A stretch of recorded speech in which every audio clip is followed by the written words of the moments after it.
Nosotros somos el equipo número 7 y vamos a comenzar con el tema de las órtesis torácicas. El equipo está conformado por García Cerón Adrián, Mesa García Alondra Isabel, su servidora, y Navarrete Herrera Ariadna Jacqueline. Vamos a comenzar con las órtesis para las deformidades torácicas, principalmente escoliosis y cifosis. En el área terapéutica vamos a tener que hay cambios notables en el número de órtesis, ya que pues tenemos una gran variedad de ellas existentes y por ello es preciso conocer la efectividad inmediata y a largo plazo de cada una de ellas para utilizar solamente las que son realmente efectivas. ¿Qué tipo de deformidad estamos tratando? Bueno, la esclerosis idiopática se va a describir frecuentemente como la desviación lateral de la columna asociada a un fenómeno rotacional. Esto en realidad se va a tratar de una alteración tridimensional. Desde un punto de vista biomecánico, mientras la cifosis va a ser una deformidad uniplanar, en el plano sagital la escoliosis es una deformidad tridimensional, cuyos elementos fundamentales son la deformidad lateral, la rotación-torsión y la traslación, representadas esta última por la lordosis. Esta normalidad del tronco se va a acompañar de una deformidad de la caja torácica, que va a provocar una alteración estética importante y va a ser una de las causas principales de consulta médica.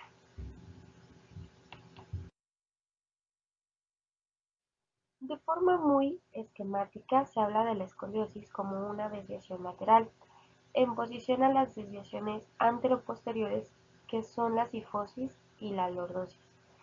Esto es una simplificación porque en la escoliosis no se produce una desviación lateral simple, sino que es una deformidad tridimensional. Decimos que es una deformidad tridimensional porque se produce a través de tres movimientos, los cuales son, en primer lugar, hay una inflexión lateral en el plano frontal, lo que conocemos como la inclinación. Después, un movimiento en el plano horizontal, lo que conocemos como rotación, y más tarde se va a producir la traslación. Todo esto se traduce en una modificación espacial del tronco que alcanza a las curvas sagitales, de forma que hay una reducción o desaparición de la cifosis dorsal fisiológica y de la lordosis lumbar. ¿Por qué tratar esta patología? Bueno, pues los niños al nacer tienen un árbol bronquial, como ya lo conocemos, y unos alvéolos que van a ser hipoplásicos. Estos tienden a reduplicarse hasta que alcanzan los 6 a 8 años de edad. Este desarrollo puede verse afectado por la presencia de una deformidad torácica progresiva, y tenemos un autor como Brad White que indicó que no había un deterioro en la salud de estos pacientes, pero pues ya conocemos que puede producir una deformidad de la caja torácica y que pues esto va a contribuir a la ineficiencia mecánica de la misma y provocando así una discapacidad pulmonar. El tratamiento de la escoliosis debe hacerse no solo por razones sociales, psicológicas, cosméticas, sino también para evitar lo que es una discapacidad o la discapacidad que produce, por lo cual debe informarse la persona correctamente. Esto va a estar indicando que es para evitar llegar a 60 grados de un valor angular, porque a partir de este los movimientos torácicos van a ser limitados y poco eficientes y hay riesgo de discapacidad de origen pulmonar. ¿Cuándo debemos de tratar esta patología?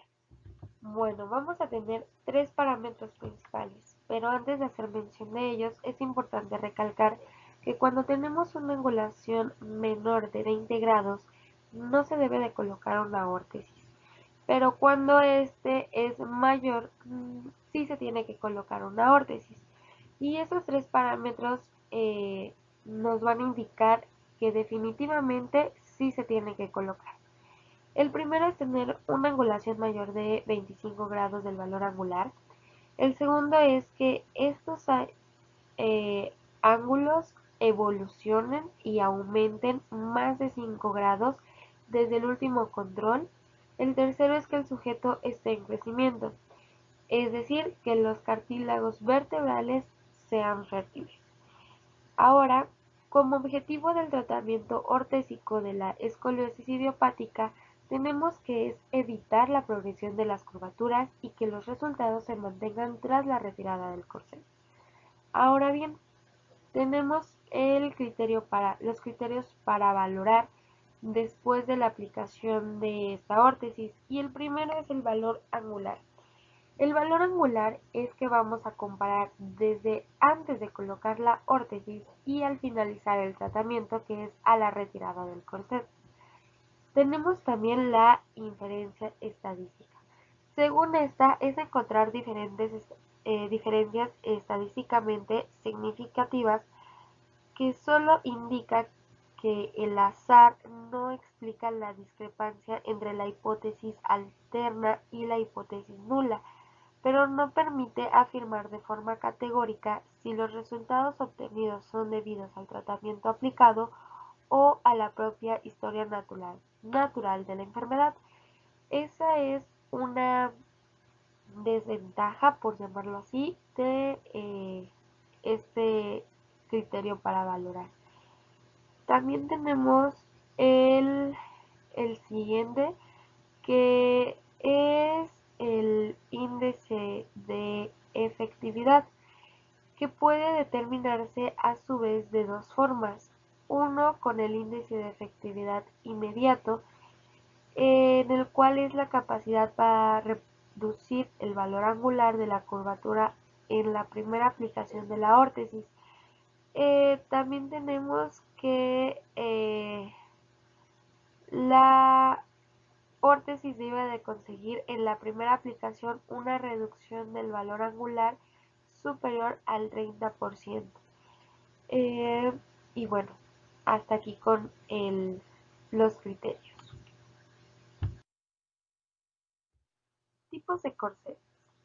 El objetivo desde el punto de vista biomecánico de la aplicación de los corsets para el tratamiento de la escoliosis es forzar al sujeto que presenta una escoliosis a adoptar una postura contraria a la que tiene. Estas actúan por el efecto que ejercen tres movimientos de fuerza. La principal, lo más cerca del ápex y en sentido contrario a la convexidad de la curva, y las otras dos distales en el lado opuesto a esta, a nivel de axilar y pélvico. Voy a presentarles ahora la órtesis para escoliosis infantiles, y la primera es el hecho de reclinación de Dennis-Brown. Esta trata la escoliosis del lactante de origen congénito e idiopático. Está construido en material rígido y translúcido a los rayos X, y va a tener o presentar una forma de media luna. La parte lateral corresponde a la concavidad de la curva escoliótica, que contacta con una pared de unos 15 centímetros de altura, con una abertura a nivel del brazo, para pasarlo a través de ella. Esta obliga al niño a inclinarse en sentido contrario a la concavidad de la curvatura escoliótica.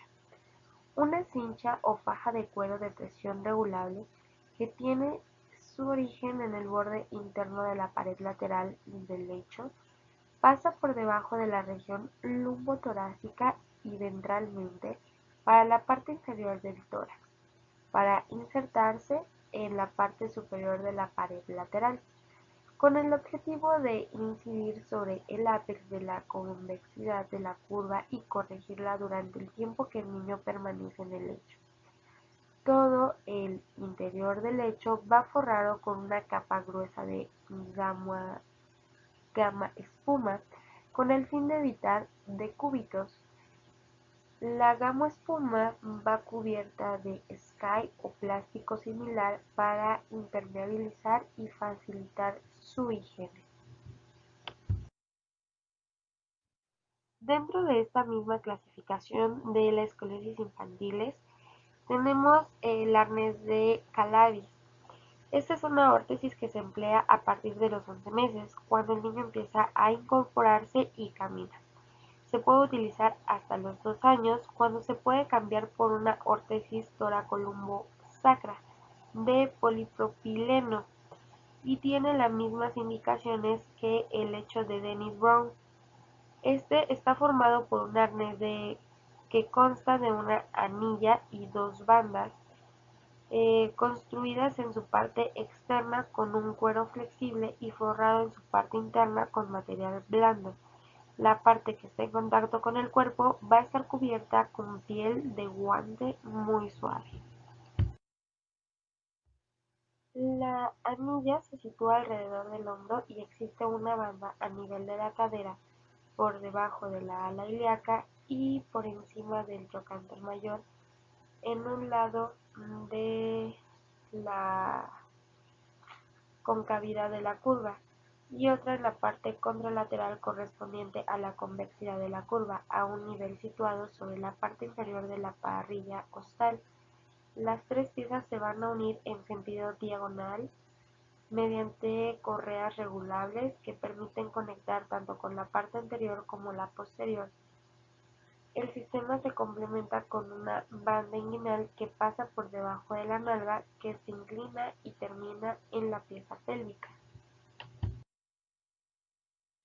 Ahora les presento lo que es el arnés de Moe. Esta es una variante propuesta por Moe que elimina el efecto de las fuerzas verticales sobre el cuerpo, incorporando una barra metálica rígida que une la anilla del hombro y la banda pélvica, con lo que estas fuerzas son absorbidas por dicha barra. Otra clasificación que tenemos son los corsets para la esclerosis juvenil, puberal y del adolescente. Estos se utilizan a partir de los 3 años y pueden usarse hasta el fin del crecimiento óseo. Existen dos formas básicas del corset, que son simétricos y asimétricos. Los corsets simétricos son los que se pueden dividir por un plano sagital, que van a mostrar dos mitades iguales, mientras que los corsets asimétricos son los que están divididos por un plano sagital que muestran dos mitades desiguales. Tanto unos como otros pueden construirse por el sistema básico de molde de escayola. Ahora seguimos con los corsés simétricos. Estos van a estar hechos principalmente de polipropileno. El primero que tenemos es el corsé de Milwaukee.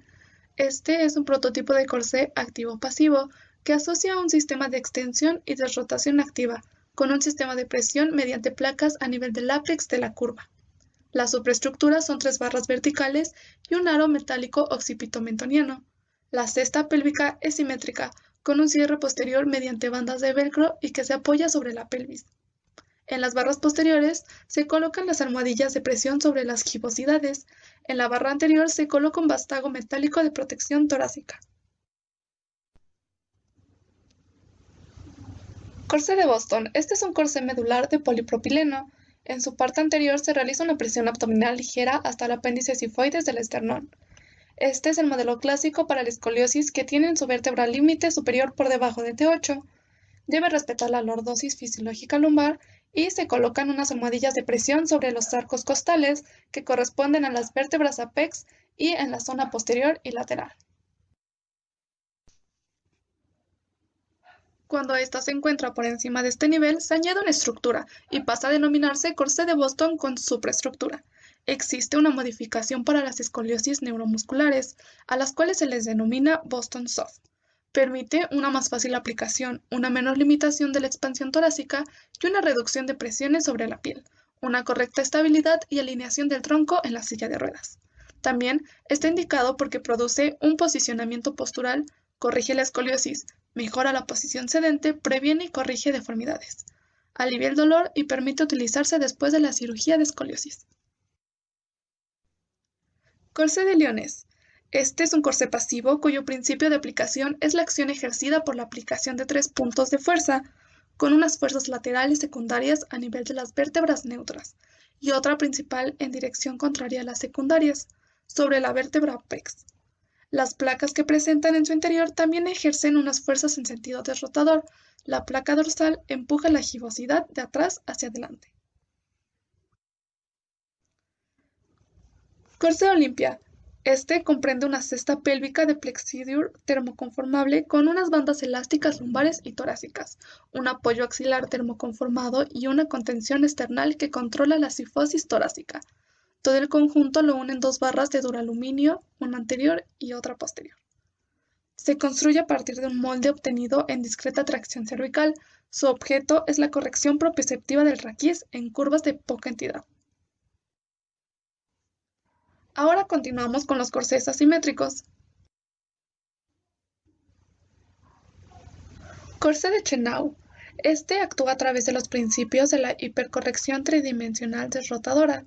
Se trata de un corsé activo que utiliza la autocorrección a través de la respiración con la ocupación de zonas de expansión y presión sobre las zonas de gibosidad. Las zonas de expansión no pueden estar nunca en contacto con el cuerpo, por lo que debe añadirse volumen en el momento de confeccionar el molde positivo. A veces en la zona de máxima expansión pueden haber de 3 a 4 centímetros de distancia entre la piel. Corsé Michael 3 valvas. Las valvas se regulaban gracias a la sujeción mediante tornillos con las barras que tienen diferentes agujeros, tanto en el plano frontal como horizontalmente y en altura. Su acción se ejecuta al aplicar 3 fuerzas para enderezar una curva. La fuerza lateral se aplica sobre la base de la columna y en menor grado sobre las últimas costillas, mediante la placa iliolumbar, con lo que se provoca la traslación y horizontalización de las vértebras. Corsé de Canruti. Se ejerce presión en la vértebra apex de las convexidades de la escoliosis a través de la parrilla costal en las curvas dorsales y de la masa muscular de la fosa lumbar en las lumbares, creando una fuerza de desrotación. Su actuación es mixta, tanto pasiva como activa, es dinámica, corrigiendo la gibosidad, a través del efecto de la reconstrucción de la simetría durante los movimientos de expansión torácica durante la inspiración. Corsé Charleston. Su mecanismo de actuación se efectúa a través de la inclinación lateral en el sentido de la convexidad.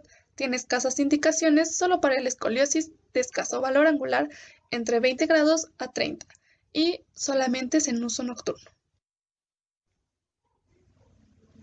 Corsé Spinecor está compuesto por 2 elementos. El primero es una base pélvica consistente en unas bandas situadas en la zona perineal y alrededor del muslo, cuya función es servir de anclaje y soporte a las bandas elásticas del tronco. El segundo elemento son las bandas laterales elásticas lumbares y torácicas, diferentes según la localización, número de curvas y lateralidad de las mismas, con una contención axilar única o doble o preesternal, que se anclan sobre la base pélvica. Corsé Triace. Toma su nombre de un acrónimo formado por 3C, confort, control y cosmética.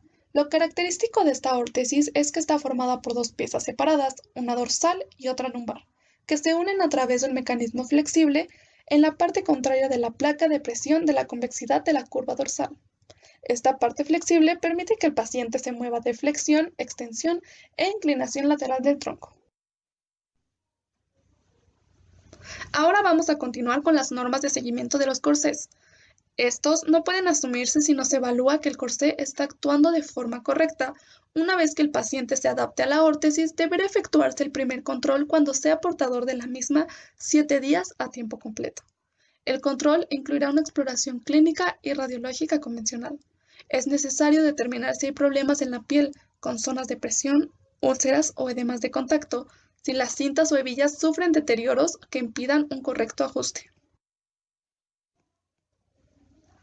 Por último, tenemos que como norma general, en todos los corsés se van a determinar las rotaciones y el porcentaje de reducción de las mismas por medio del test de Reiser y el ángulo de inclinación pélvica. Debe contemplarse la actitud personal del paciente hacia el uso de la órtesis, su aceptación o rechazo, reacción catastrófica, simulación o engaño en su utilización, para arbitrar las medidas necesarias desde el punto de vista familiar o psicológico para corregirlas. Es importante también determinar la actitud familiar, en concreto el apoyo a su uso, inhibición o confrontación, para implementar medidas para que el paciente utilice a tiempo completo la órtesis. Ahora seguimos con el índice de efectividad de los corsés. Estos van a ser un criterio para evaluar los corsés y se van a aplicar al finalizar el tratamiento.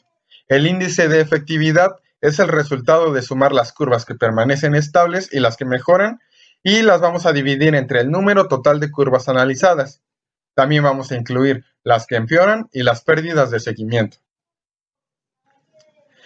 Y bueno, para establecer los criterios cualitativos de progresión de las curvas, se considera que una curva progresa si su valor angular final ha aumentado en 6 grados o más respecto al valor inicial. Y bueno, también si mejora, pues va a disminuir el 6 grados o más y permanece estable si la variación se sitúa entre 5 grados. Con estos intervalos quedan incluidos ya los errores intra e interobservador que se producen en las mediciones.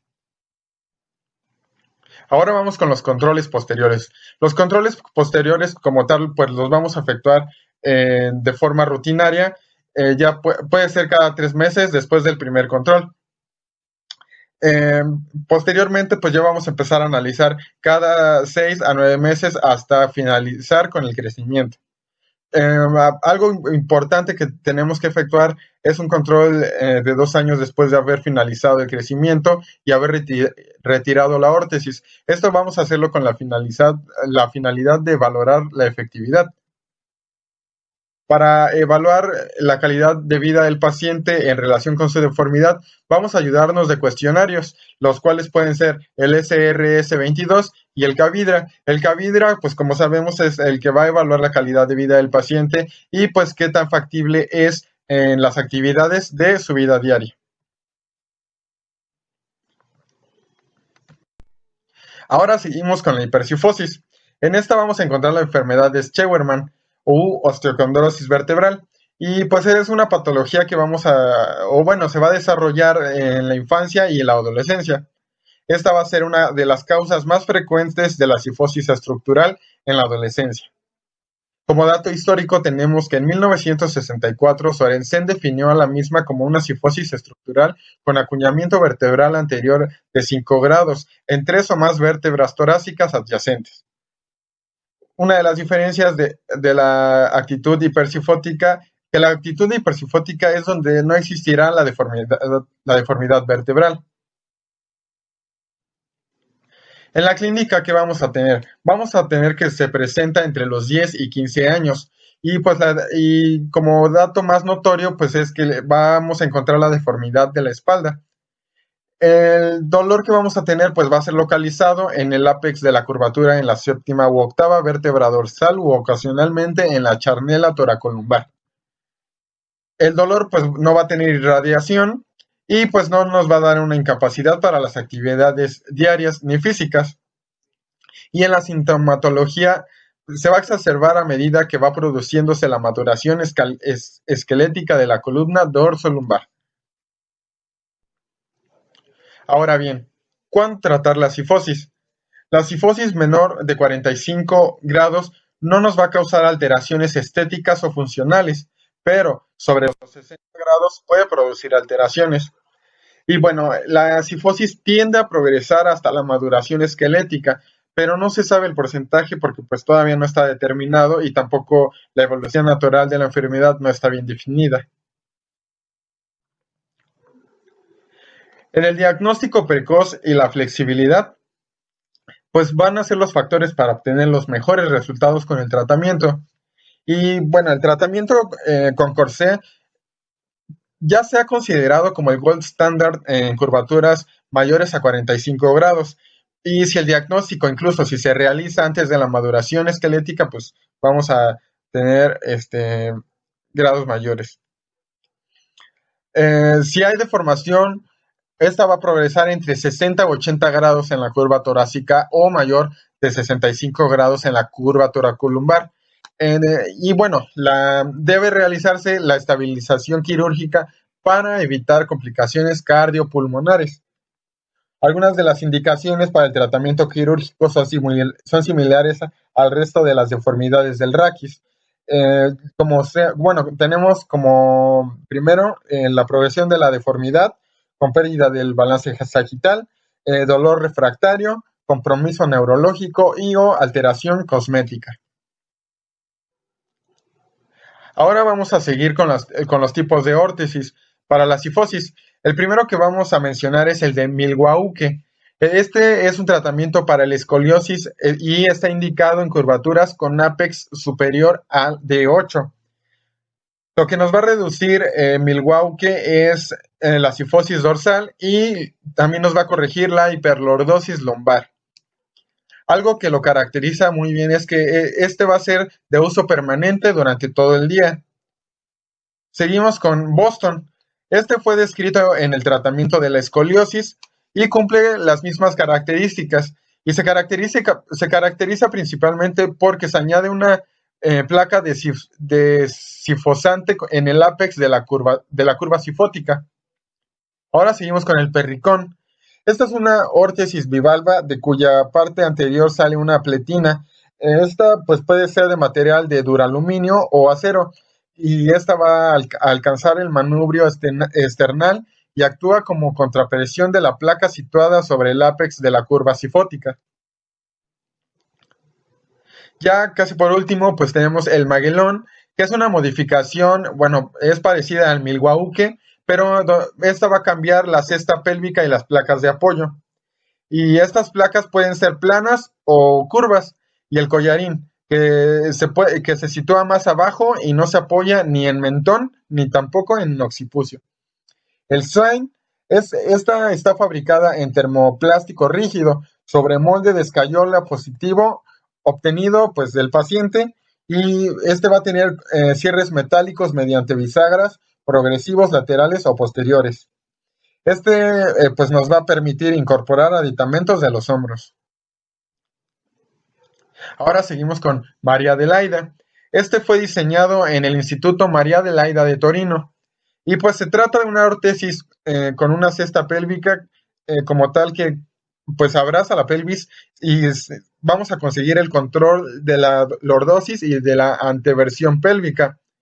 En su parte posterior llega hasta el ápex de la cifosis, mientras que en la pieza anterior y el marco pectoral anterior son regulables. Vamos a poder ajustarlos para corregir la hipercifosis. Dependiendo cuánta hipercifosis tengamos, va a ser el grado con lo que vamos nosotros a ajustar. Y vamos a descargar la porción anterior del cuerpo vertebral. Es un corsé más ligero y pues por lo mismo de que es más ligero e incluso a los adolescentes la aceptan bien porque pues es muy práctica y no se nota tanto cuando se usa debajo de la ropa. En la escoliosis, para obtener un resultado exitoso, lo que vamos a poder actuar es que mientras está activa la maduración ósea, mientras que en la enfermedad de Scheuermann, como ya lo había mencionado, a diferencia, esta solo requiere actuar cuando está activo el crecimiento de los cuerpos vertebrales. Y pues incluso es efectivo actuar después del cese del crecimiento vertical. Y vamos a prescribir el tratamiento durante 23 horas al día. Solamente vamos a poder quitarlo 1 hora al día. Ahora, por último, vamos a tener pacientes de 2 tipos. 1, con acuñamientos uniformes y 2, con acuñamientos apicales excesivos.